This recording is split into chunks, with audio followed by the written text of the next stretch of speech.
When King Charles boldly declared, "She will reign," it wasn't just a statement. It was a shockwave. In 4 words, he shattered expectations, ignited controversy, and rewrote royal history.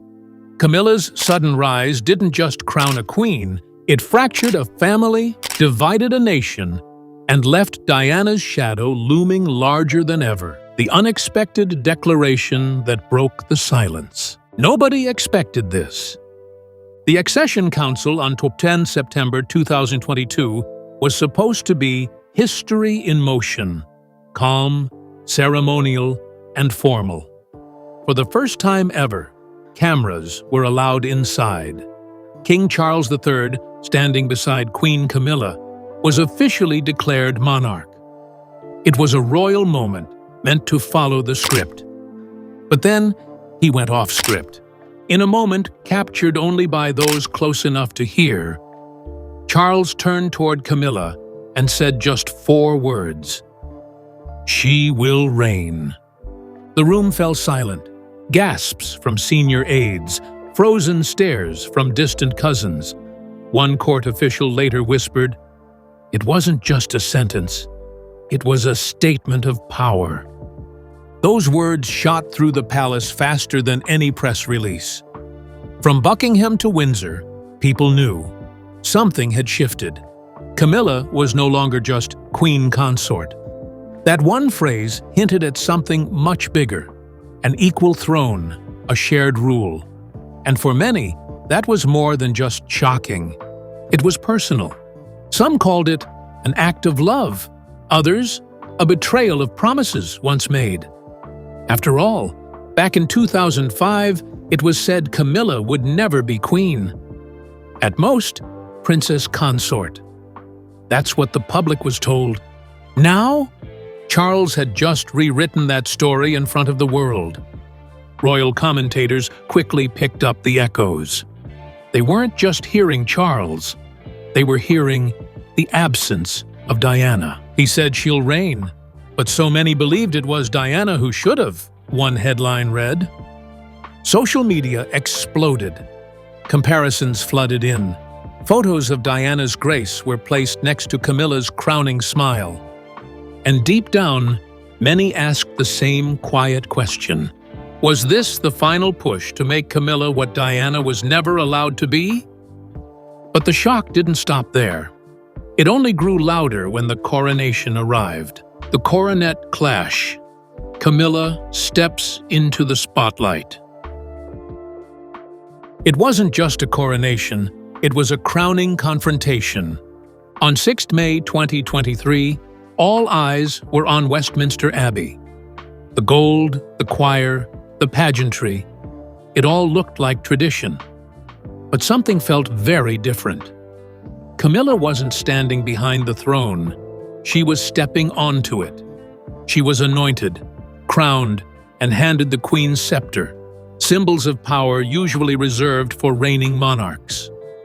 The world watched as she sat beside King Charles, not behind him. Her presence was no longer in the background, it was front and center. That crown wasn't just heavy with jewels, it was heavy with meaning. Back in 2005, Buckingham Palace clearly stated she'd be styled as Princess Consort.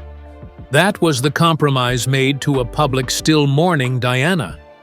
But this was a complete reversal, and people noticed. "What happened to Princess Consort?" asked one editor in The Guardian. "This isn't what was promised."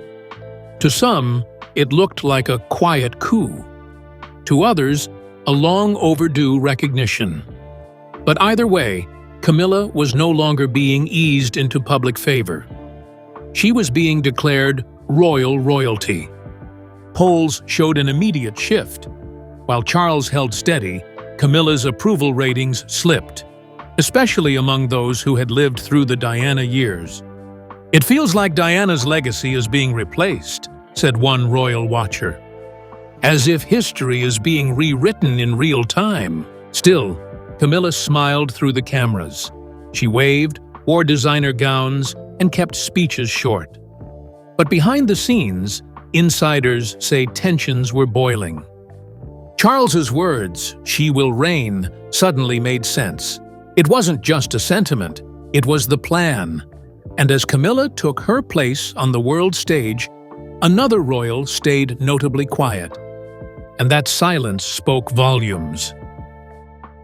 William's uneasy silence amid a legacy fight. While headlines blazed with Camilla's coronation glory, one man stayed noticeably still: Prince William.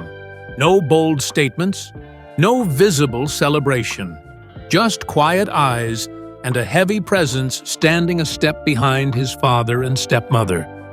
He didn't need to say anything. His silence said it all.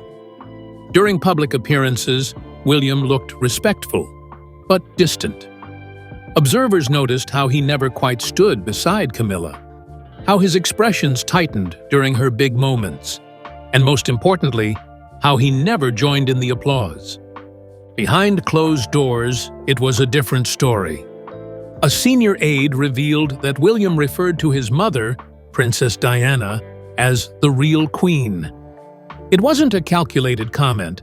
It was a moment of truth that slipped out during a private conversation, one that showed just how deeply this coronation rattled him.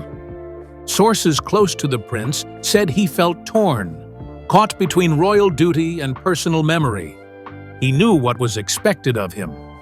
But inside, he couldn't help but see Camilla's rise as a rewriting of his mother's story. He tried, in quiet ways, to shift the focus. During the coronation week, he made sure to include a memorial visit to Diana's statue, discreetly timed but deeply symbolic. It was his way of keeping her present, of refusing to let history close its doors too soon. One friend recalled William saying, "It's not about titles, it's about truth." Even in celebration, he looked like a man carrying a burden, a man caught in the middle of his father's future and his mother's memory. Camilla's coronation wasn't just a new chapter, it reopened an old wound, and William, now next in line to the throne, is living in its shadow. As attention shifted to Camilla's new title, questions grew about what William would do when it's his turn. Would he embrace the same path, or rewrite it again? Before anyone could answer that, someone else spoke out, and unlike William, he didn't stay quiet at all. Harry's fury ignites, publicly and privately. Where William held back, Prince Harry let it all out. At first, he seemed supportive. During a brief interview, Harry called the coronation bold and unifying. But behind that polished tone was a storm that had been brewing for years, and it finally exploded. Insiders leaked private messages exchanged after the coronation. In one, Harry reportedly wrote, "He's made it official. We always knew it." That line hit hard. To those close to him, it confirmed what he had feared for decades, that Camilla's rise was not just accepted, but planned. A rewriting of Diana's legacy done in broad daylight. In his 2025 Netflix documentary, Harry didn't hold back. He described the moment as a second betrayal, one that not only hurt his mother's memory, but twisted the truth of what the public had been told all along. "They said she wouldn't be queen," he said on camera, his voice tight with emotion. "Now she's crowned, and Mum's name barely whispered." The backlash online was immediate. Hashtags like #Where is Diana and #She should have reigned trended for weeks. Supporters posted old clips of Diana's compassion, her charisma, her heart. The contrast to Camilla's quiet power was sharp, and it wasn't flattering. Harry's anger wasn't just about Camilla. It was about the silence that surrounded her rise.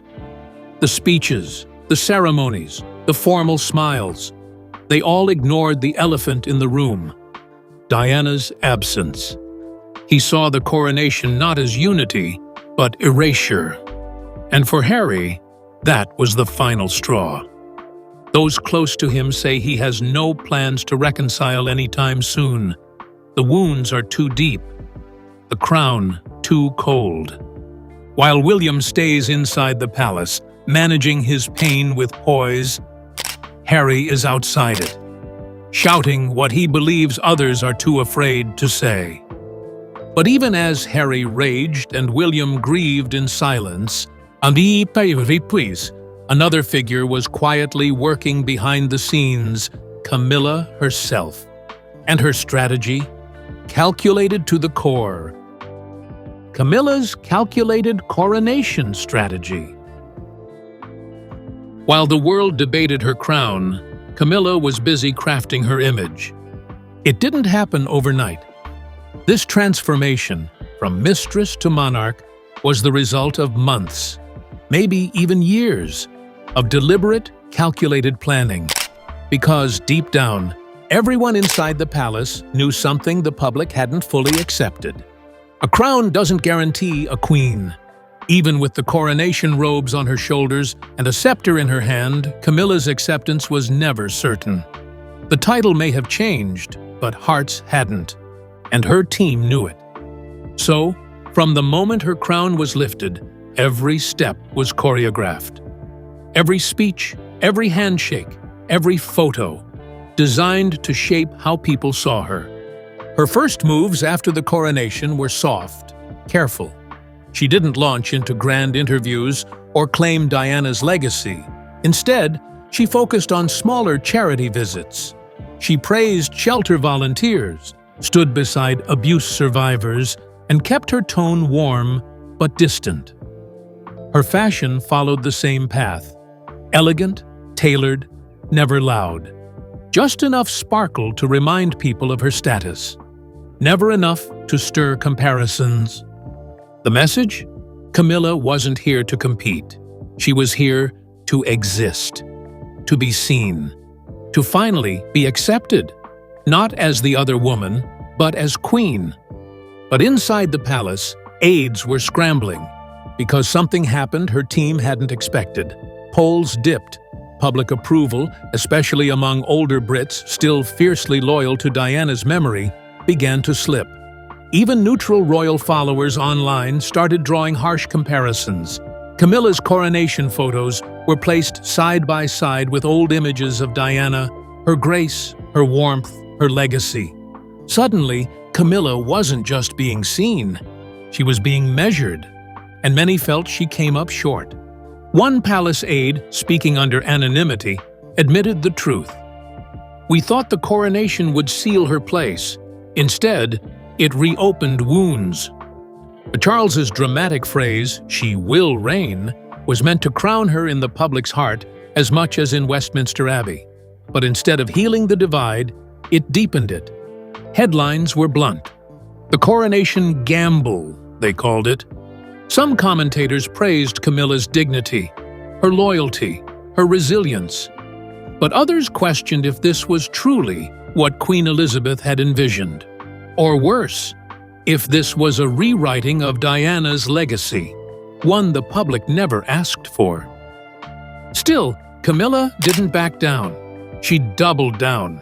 Her speeches became bolder, more confident. Her press coverage was tightly controlled. Her charity choices became more high-profile. Every move was shaped to build an image of strength through service, of a queen who had arrived not by force, but by enduring. Because for Camilla, this wasn't just about approval ratings, it was about redefining history. She had spent decades in the shadows, labeled, judged, and dismissed. Now she stood in full light, and Charles was right beside her, sending the message loud and clear. The past is over. This is the monarchy now. But as they tried to move forward, something was shifting. Because while Camilla stood in the present, the past wasn't staying quiet. Old secrets, private strategies, quiet resistance from inside the palace walls. And suddenly, it wasn't just a coronation, it was a reckoning. a history of hidden power plays. The public saw crowns and robes, but behind the scenes, it was strategy, timing, and control. When Queen Elizabeth II passed on 8th September 2022, Charles was immediately declared king. 2 days later, the world watched the Accession Council, where he officially took the throne. But weeks before that moment, emails had already been moving through palace offices.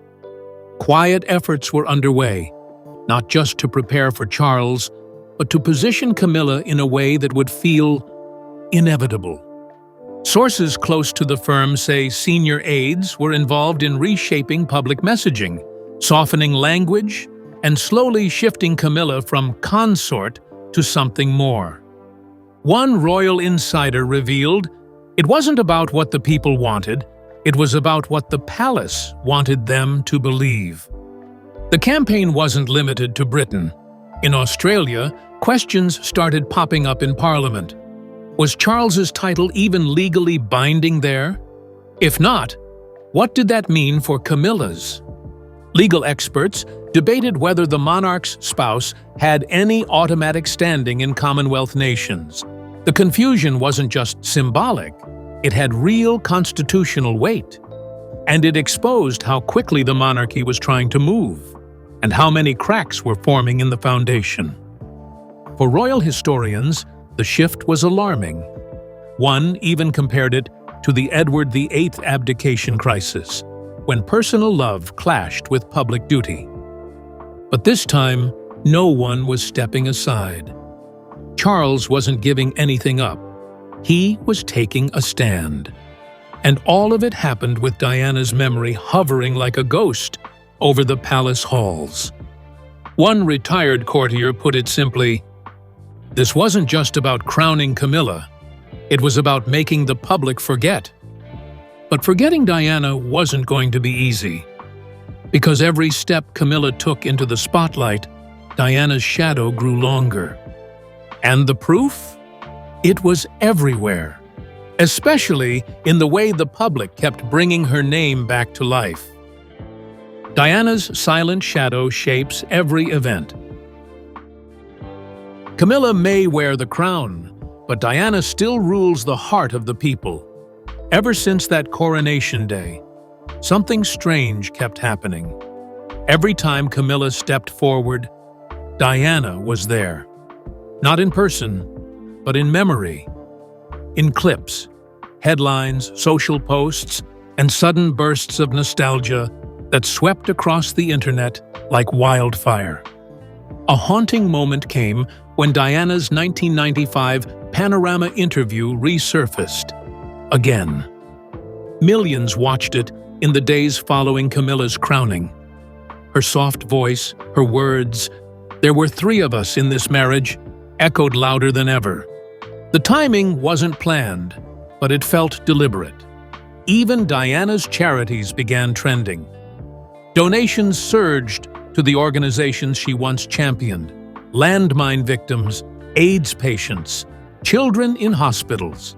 And as Camilla posed for her first portraits as queen, images of Diana flooded every feed, every page, every memory. The contrast was impossible to ignore. Camilla, poised and protected by the palace. Diana, remembered as the people's princess, flawed, emotional, real. No amount of PR polish could erase the raw emotion still tied to her name. In public, royal watchers began doing something subtle, but telling. They started comparing. Not just crowns and gowns, but what each woman stood for. Camilla's environmental causes were put side by side with Diana's humanitarian legacy, her words, her tears, her truth. And even though Diana hasn't spoken in over 2 decades, her silence is louder than ever. A commentator said it best. Camilla reigns in title, but Diana reigns in memory. The monarchy wanted to move forward, but the world wasn't ready to leave the past behind.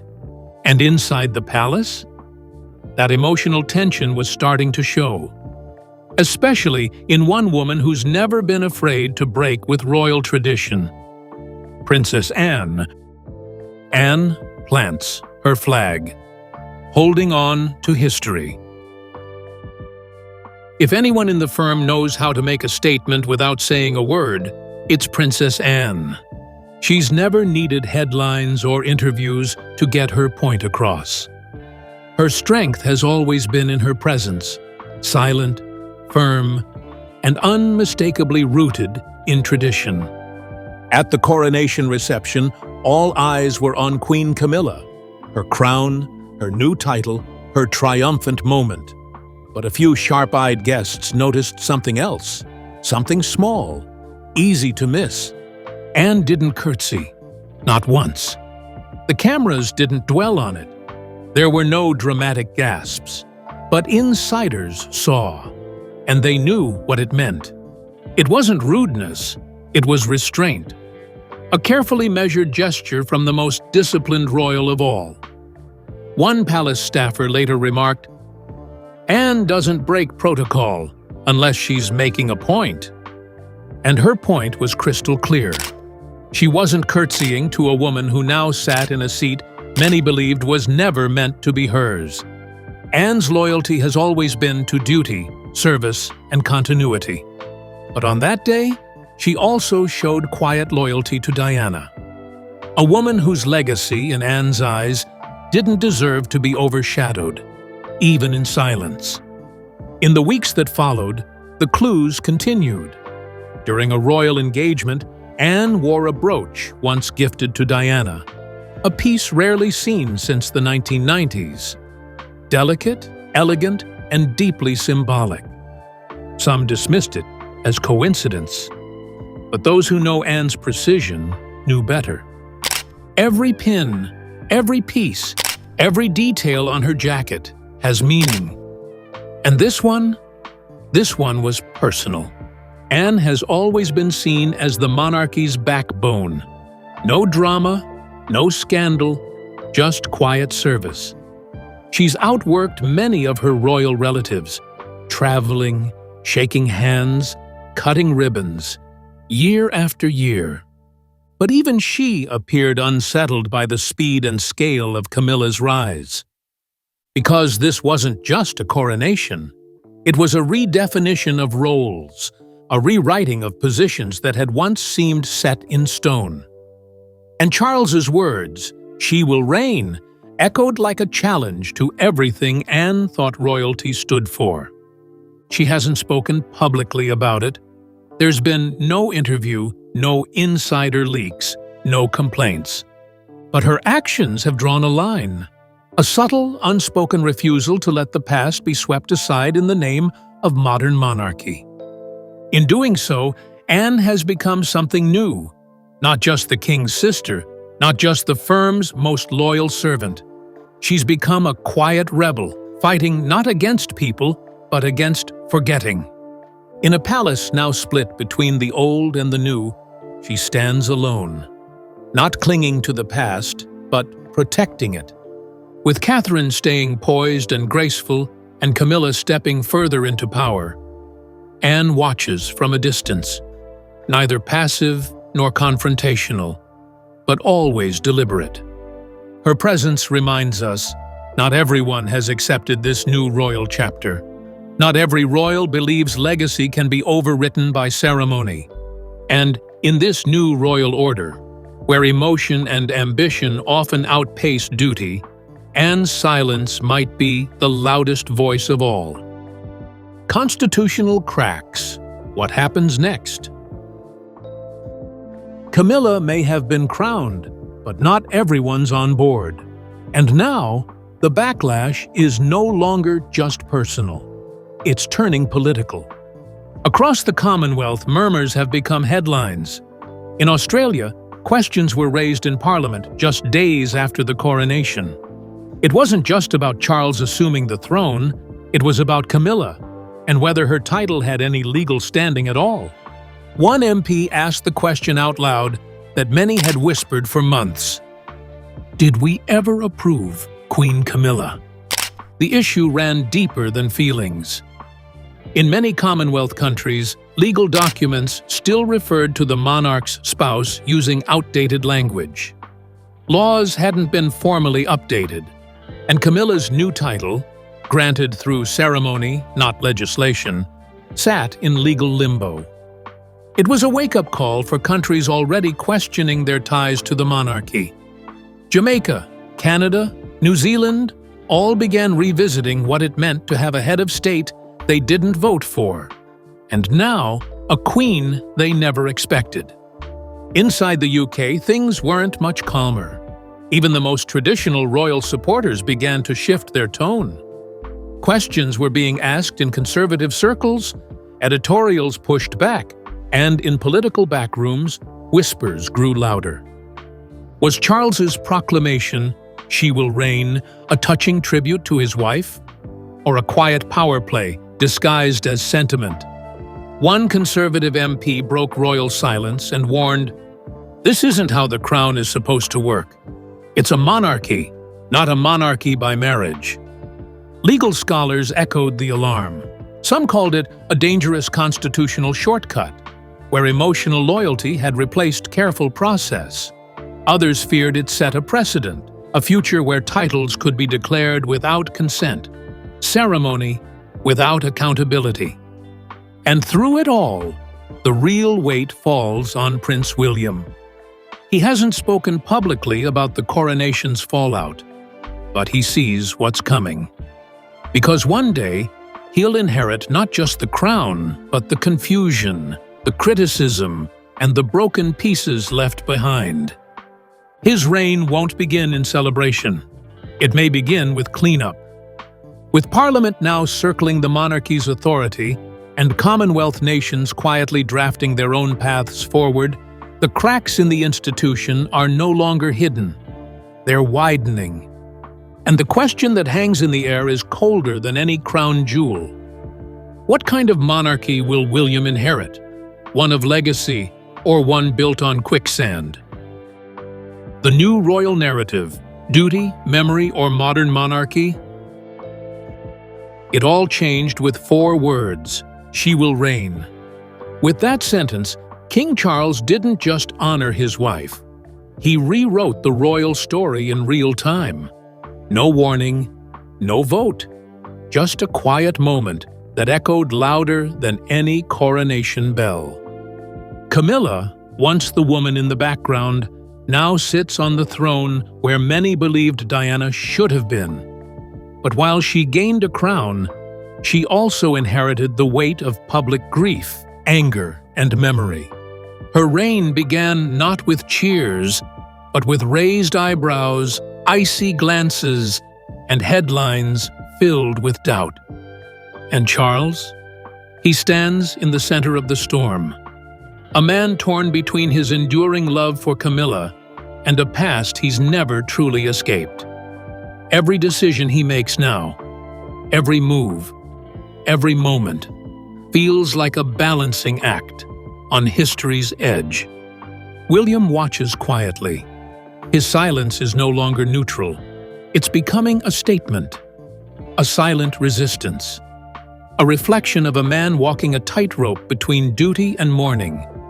Friends say he's withdrawn, more cautious, less trusting, because deep down he knows the story the palace wants to tell, and the one the world refuses to forget. Meanwhile, Harry has lit a torch and walked away. "This isn't a family anymore," he said in his latest documentary. "It's a system, and some of us were sacrificed to protect it." His words sting, not because they're dramatic, but because they ring with painful clarity. He believes Diana's legacy was erased the moment Camilla was crowned, and he won't stay silent about it. And in the shadows, Princess Anne remains the quiet force. She doesn't need speeches. Her actions say enough. She's clung to the memory of her late sister-in-law, refused to play by the new rules, and made it clear: not everyone inside the palace has embraced this new order. Together, These players are shaping a monarchy that looks more divided than united, not by scandal, but by conflict of vision. Is this the future Queen Elizabeth imagined? One of shared crowns and blurred lines? Or is this a monarchy losing its roots, replacing duty with desire and legacy with modern convenience? Because this isn't just about Camilla. It's about what the crown means now, what it represents, and whether the public still believes in the story it tells. As the firm moves forward, Diana's shadow follows every step, not fading, not forgotten, but standing tall as a reminder that no crown is ever worn without a cost, and that sometimes the past doesn't just linger, it leads. Charles's proclamation crowned more than a queen. It crowned a conflict. As Camilla steps into history, William holds his silence, Harry fans the flames, and Anne defends the past. The monarchy is shifting, but one truth remains. Diana's legacy still reigns, and the battle over the crown is far from over.